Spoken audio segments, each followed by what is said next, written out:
Swastiastu, selamat datang kembali pada media pembelajaran kimia. Media ini adalah media pembelajaran untuk membantu anak-anak memahami materi kimia.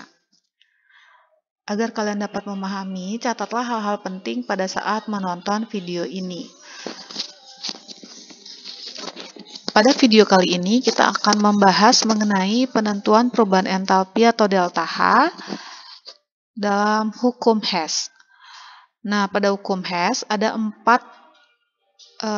contoh atau 4 cara dalam penentuan perubahan entalpi delta H. Yang pertama adalah data delta HF, yang kedua adalah melalui diagram siklus, yang ketiga diagram tingkat energi, dan yang keempat adalah susun reaksi. Nah, pembahasan mengenai penentuan perubahan entalpi delta H ini sebenarnya adalah pembahasan soal yang sudah kalian kerjakan pada video sebelumnya. Jadi kali ini kita akan membahas kembali. Untuk itu anak-anak silakan mencermati catatan atau latihan yang sudah kalian kerjakan. Sebelum itu, kalian harus memahami terlebih dahulu prinsipnya pada perhitungan delta H reaksi dengan cara susun reaksi. Yang pertama, kalian harus membuat reaksi itu sedemikian rupa atau reaksi harus disusun sehingga menghasilkan reaksi yang ditanyakan nilai delta H reaksinya. Yang kedua, jika nanti reaksi tersebut dibalik, maka tanda dari delta H juga harus dibalik.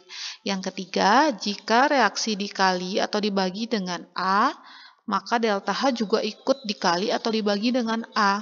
Dan yang terakhir, jika nanti reaksi dijumlahkan, nilai delta H-nya juga harus dijumlahkan. Oke, kita masuk saja ke pembahasan tugas yang sudah kalian kerjakan. Pada video sebelumnya, Ibu meminta kalian untuk menghitung besarnya entalpi pembentukan standar dari kalsium hidroksida atau CaOH 2 kali berdasarkan reaksi yang diketahui.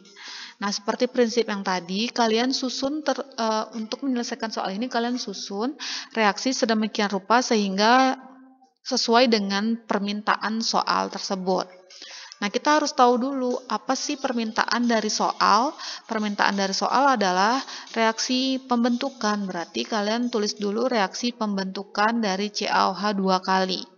CaOH 2 kali dibentuk dari Ca ditambah O2 ditambah H2. Selanjutnya kita susun reaksi yang sudah ada sehingga menjadi seperti ini. Yang pertama yang diminta adalah Ca. Perhatikan dari 3 reaksi ini yang mana mengandung Ca. Oke, yang mengandung Ca adalah reaksi kedua. Tetapi di sini harus dibagi 2. Kenapa dibagi 2? Karena pada soal yang diminta adalah 1 mol Ca, sedangkan di soal diketahui adalah 2 mol Ca. Berarti kita bagi 2. Ingat, jika dibagi dengan suatu angka, maka delta H juga dibagi. Sehingga didapatkan reaksinya adalah Ca ditambah setengah O2 menjadi CaO, delta HF-nya adalah menjadi minus 635 kJ. Yang kedua, di sini diminta H2. Kita menemukan H2 pada persamaan yang pertama, tetapi di sini ada 2. Kita bagi lagi, bagi 2 sehingga menjadi H2 ditambah setengah O2 menjadi H2O. Delta HF-nya adalah minus 285,5 kJ. Dan yang terakhir yang diminta adalah CaOH 2 kali. Kita temukan pada persamaan ketiga, dia tetap 1, maka tetap ditulis sehingga seperti ini. Selanjutnya adalah menjumlahkan reaksi. Nah, untuk unsur yang sama pada ruas yang berbeda, ini dia di kiri, ini di kanan, boleh ditiadakan. Yang kedua yang bisa kita tiadakan adalah H2O. Sehingga tersisa hanya Ca ditambah setengah menjadi 1 ditambah H2 menjadi CaOH 2 kali. Sudah sama seperti yang diminta. Delta HF-nya adalah tinggal menjumlahkan nilai di sini. Ya, sehingga didapatkan delta H-nya adalah minus 984,5 kJ. Jadi reaksi pembentukan dari CaOH 2 kali ini melepas kalor sehingga reaksinya adalah reaksi eksoter. Oke, sudah paham anak-anak? Baik, kita lihat lagi. Tadi disebutkan hukum Hess tidak hanya cara susun ya. Jadi ada beberapa contoh soal hukum Hess. Jadi yang pertama ada diagram siklus. Nah, kalau diagram siklus seperti ini, dia bentuknya seperti siklus. Di sini yang ditanyakan nilai delta H1. Kemudian yang tingkat energi. Di sini juga yang ditanyakan adalah delta H1. Boleh kalian kerjakan untuk bentuk latihan sehingga kalian bisa memahami penentuan delta H dengan hukum Hess. Oke, kita akan bahas soal yang kedua, penentuan delta H berdasarkan energi ikatan. Berdasarkan energi ikatan, rumus dalam menentukan delta H adalah sigma energi ikatan reaktan dikurang sigma energi ikatan produk. Nah, kalian tapi harus bisa menentukan yang termasuk reaktan dan produk dulu, supaya tidak salah nantinya memasukkan rumus. Misalnya di sini ada reaksi A ditambah B menjadi C ditambah D. Yang menjadi reaktan adalah unsur-unsur yang berada di sebelah kiri tanda panah atau unsur-unsur yang direaksikan. Itu adalah reaktan. Sedangkan produk adalah unsur-unsur yang berada di sebelah kanan. Itu disebut dengan produk. Nah, untuk soal yang ini, kerjakannya dengan rumus yang ini, penentuan delta H dengan energi ikatan. Oke, kita lihat kembali soalnya. Angka pertama adalah kalian menguraikan dulu reaksinya berdasarkan ikatan kimia yang terjadi. Mengapa demikian? Karena yang diketahui adalah data energi ikatan, sehingga nanti kalian dapat memasukkan nilai berdasarkan ikatannya. Di sini Ibu sudah uraikan. Kita lihat di reaktan ini penguraiannya seperti ini ditemukan. Nah, jadi ada 3 ikatan C dengan H, C dengan C, dan seterusnya berdasarkan ikatan ini. Sedangkan pada produk jumlah ikatannya adalah ini. Setelah kalian sudah mampu menguraikan, baru kita masukkan ke dalam rumus. Sigma energi ikatan reaktan dikurang sigma energi ikatan produk. Setelah itu kalian masukkan nilainya berdasarkan soal. Dan ternyata didapatkan untuk reaksi ini, delta H-nya adalah sama dengan 0 kJ. Sangat mudah bukan? Ini hanya tinggal menerapkan rumus yang sudah ada. Oke? Nah, satu lagi, penentuan perubahan entalpi delta H berdasarkan data entalpi pembentukan standar, berdasarkan delta HF.